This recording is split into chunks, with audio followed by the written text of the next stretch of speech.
आज जो मेरा टॉपिक है वो वेट लॉस के ऊपर है। बहुत सारे लोग जो हैं वो पूरी लाइफ जो है ना वो वेट के चक्कर में पड़े रहते हैं कि वेट कम हो रहा है, कब ज़्यादा हो रहा है, और कुछ क्रैश डाइट की तरफ चले जाते हैं।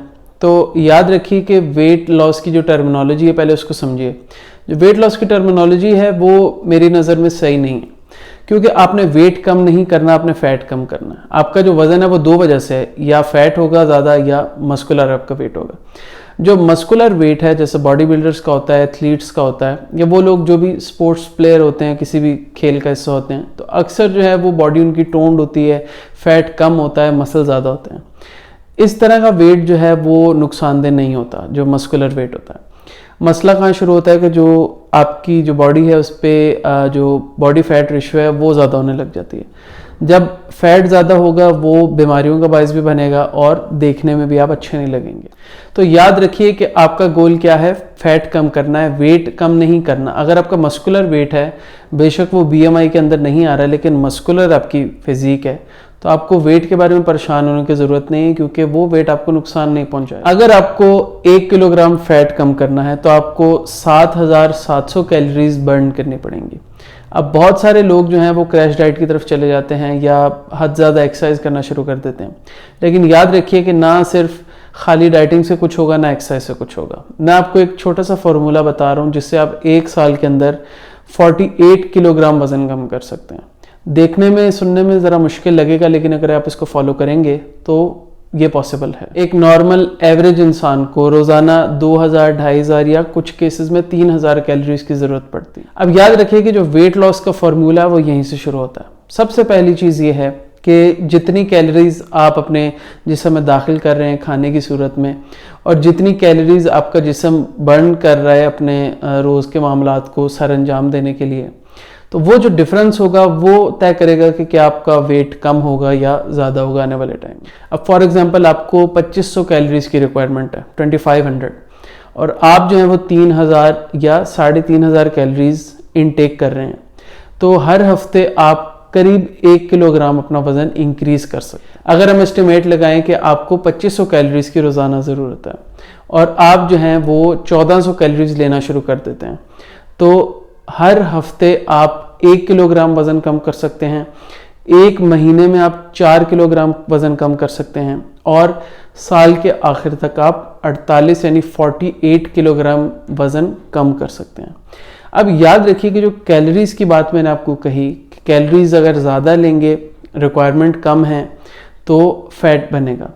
और जो फैट की डिपोजिशन है वो कैसे होती है ये भी समझ लीजिए। जैसे कि मैंने आपको एक एग्जांपल बताई कि अगर आपने 1400 कैलोरीज लेनी है एक दिन में, या आपको जितनी भी रिक्वायरमेंट है वो कैलकुलेट करके उससे आपने 1100 कैलोरीज का डेफिसिट रखना है। सबसे पहली बात ये समझिए कि आप मोटे क्यों हो रहे हैं, आपका वेट ज़्यादा क्यों हो रहा है, क्योंकि आप जितनी कैलोरीज की ज़रूरत है उससे ज़्यादा ले रहे हैं। अब उससे जो मैंने आपको कैलकुलेट करके बताया, तो हर वीक के एंड पे आपके पास 7700 कैलोरीज का डेफिसिट होगा, जो बॉडी कहाँ से पूरा करेगी, आपके फैट को बर्न करके। अब याद रखिए कि फैट हमारे जिस्म पे आता कैसे है। फॉर एग्जांपल बहुत सारे लोग क्या करते हैं कि वो खाना जो है वो हो सकता है कि कैलोरीज के हिसाब से वो नॉर्मल ले रहे हों, लेकिन वो पेट भर के खाना खा लेते हैं। हो सकता है वो दिन में एक टाइम खाना खाते हो, बहुत ज़्यादा पेट भर के खाना खाते हो। याद रखिए कि जब आपकी बॉडी के अंदर खाना जाएगा, अगर आपको ज़रूरत नहीं होगी, आप बहुत हैवी मील ले लेते हैं और आप बैठ जाते हैं खाना खा के, खुसूसन रात को, और कोई एक्टिविटी नहीं करते, तो वो जो कैलोरीज हैं एक्स्ट्रा, खुसूसन फैट्स की और कार्बोहाइड्रेट्स की, तो वो कन्वर्ट हो जाएंगी फैट में, क्योंकि आपकी बॉडी की रिक्वायरमेंट पूरी हो चुकी है और उसको वो बॉडी आपकी स्टोर कर देती है। अब आपने ये करना है, अगर आपने 1400 कैलोरीज का प्रिंसिपल फॉलो कर रहे हैं, एक एवरेज जो मैंने आपको बताई है, तो आपने ये करना है कि अगर आप 3 टाइम खाना खा रहे हैं तो आपने इसको 6 या 7 छोटी छोटी मील्स में डिवाइड कर देना है। उसके 2 फायदे होंगे। एक तो है कि कैलोरीज आप उतनी ही ले रहे हैं जितनी आपने पूरे दिन में लेनी। उसका फ़ायदा ये होगा कि आप एक तो पेट भर के खाना नहीं खाएंगे, जितनी आपकी बॉडी की रिक्वायरमेंट होगी आप उसको डिवाइड जिस तरह कर लेंगे, 1400 कैलोरीज को 3 की बजाय 6 या 7 मील्स में डिवाइड करेंगे, तो उससे ये होगा कि वो साथ साथ आपकी कैलोरीज कंज्यूम होती जाएंगी और वो फैट में कन्वर्ट नहीं होंगी। याद रखिए कि फैट से कन्वर्ट करना उसको आप रोक सकते हैं, जब वो फैट बन जाता है उसको बर्न करना आपकी बॉडी के लिए ज़रा मुश्किल हो जाता है।